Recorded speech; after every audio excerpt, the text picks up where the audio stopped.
ये निर्णय जो आया है ये अधूरा निर्णय है। पहला, जो 6 महीने की अवधि दी गई है उस पर विश्वास किसी भी कीमत पे नहीं किया जा सकता, क्योंकि हर नौकरी, हर भर्ती में उत्तर प्रदेश के नौजवान और युवा को ये सरकार लगातार ठगने का काम करती चली आ रही है। और इस देश की जो न्याय व्यवस्था है उसका मूल मंत्र जो है, मूल जो सोच है, उसमें से एक है कि अगर न्याय मिलने में देर है तो वो भी अन्याय की कैटेगरी में आता है। तो अगर सरकार ये मान रही है कि पेपर लीक हुआ है तो सबसे पहले ये सुनिश्चित करे कि जो छात्र हैं उनको इसी प्रवेश पत्र के माध्यम से अधिकतम 15 दिन में, या कह लीजिए कि लोकसभा की अधिसूचना लगने से पहले ये पेपर दोबारा करा दिया जाए। दूसरा, इस प्रदेश की सरकार में बैठे जो उप मुख्यमंत्री हैं वो सिरे से नकार रहे हैं कि पेपर लीक हुआ, लेकिन माननीय मुख्यमंत्री जी का निर्णय कहीं ना कहीं उस व्यक्ति को संदिग्ध करता है। तो मैं तो माननीय मुख्यमंत्री जी से को भी चुनौती देती हूँ कि ये तो आपकी साख पे बट्टा है।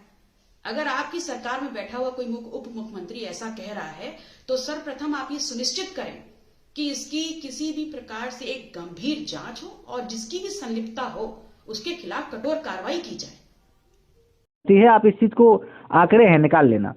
तो ये बताइए, प्रशासनिक अधिकारियों की ही जिम्मेदारी है, इस चीज को आप समझिए।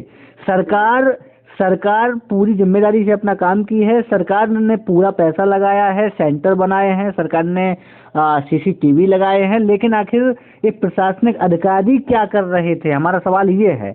हमारी आपकी मांगे प्रशासन से होना चाहिए कि आप लोग क्यों जिम्मेदारी से पेपर नहीं करा पाए, आप लोग क्यों उन लोगों को फाइंड आउट नहीं कर पाए जो इस प्रकार की एक्टिविटी करने के लिए इन्वॉल्व थे। आपने कहा हमारी मांगे प्रशासन से होनी चाहिए, मैं इसको खारिज करता हूँ, क्योंकि हमने जनप्रतिनिधि चुने हैं, हमने अपना वोट सरकार को दिया है और सरकार इसका क्वेश्चन, सरकार हमारा प्रतिनिधित्व कर रही है ना, तो इस क्वेश्चन का आंसर सरकार पूछेगी ना प्रशासन कि आप क्या कर रहे थे उस टाइम। बिल्कुल बिल्कुल बिल्कुल बिल्कुल बिल्कुल बिल्कुल बिल्कुल, लेकिन एक सवाल कम से कम जिम्मेदार अधिकारियों से होना चाहिए। आखिर अधिकारियों से हम लोग कर रहे हैं, लेकिन हम लोगों का की आवाज को दबा दिया जाता।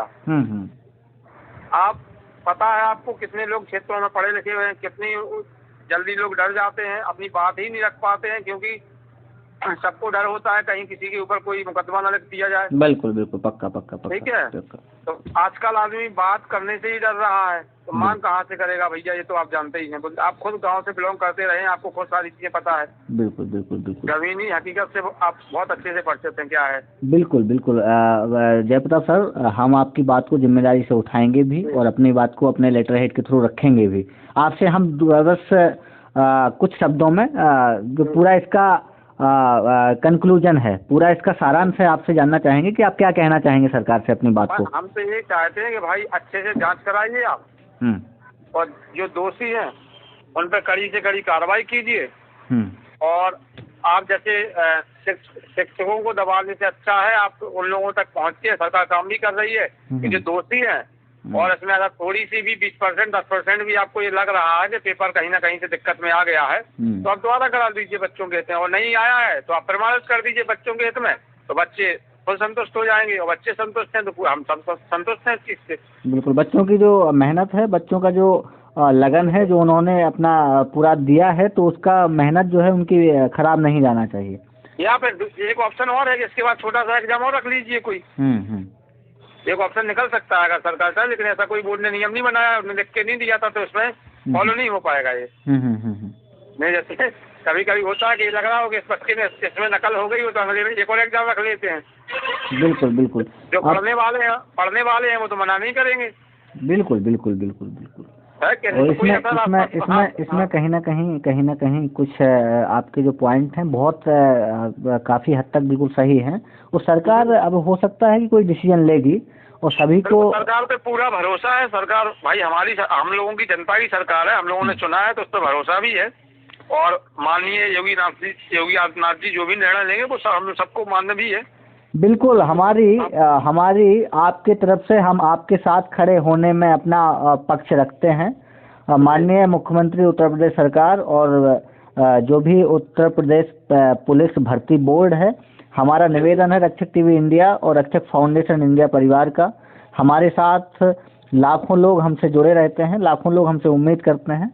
हम भी निवेदन करते हैं कि आप लोग परीक्षा को सुचारू रूप से कराने के लिए री एग्जाम कराने की अगर पॉसिबिलिटी है तो आप लोग जरूर कराइए, क्योंकि बच्चों का भविष्य है और बच्चे आपकी ओर आस लगाए हुए हैं। तो बहुत बहुत धन्यवाद जयप्रताप सिंह जी झांसी से जुड़ने के लिए हमारे साथ। मैं एसपी सिंह बघेल, जय हिंद, वंदे मातरम। जय हिंद साथियों, नमस्कार। एक बार फिर से स्वागत है आपका द रक्षक टीवी यूपी टाइम्स नेटवर्क के लखनऊ ऑफिस से मैं लाइव हूँ। 4 पंक्तियाँ आपके सामने। हाथ में माइक था, सूट थोड़ा टाइट था। हाथ में माइक था, सूट थोड़ा टाइट था। चश्मा पिंक और वाइट था। एटीट्यूड थोड़ा टाइट था। कोई गरीबों को ना सताए, यही समझाने आए थे। बोल देना बघेल साहब आए थे। बहुत बहुत साथियों नमस्कार।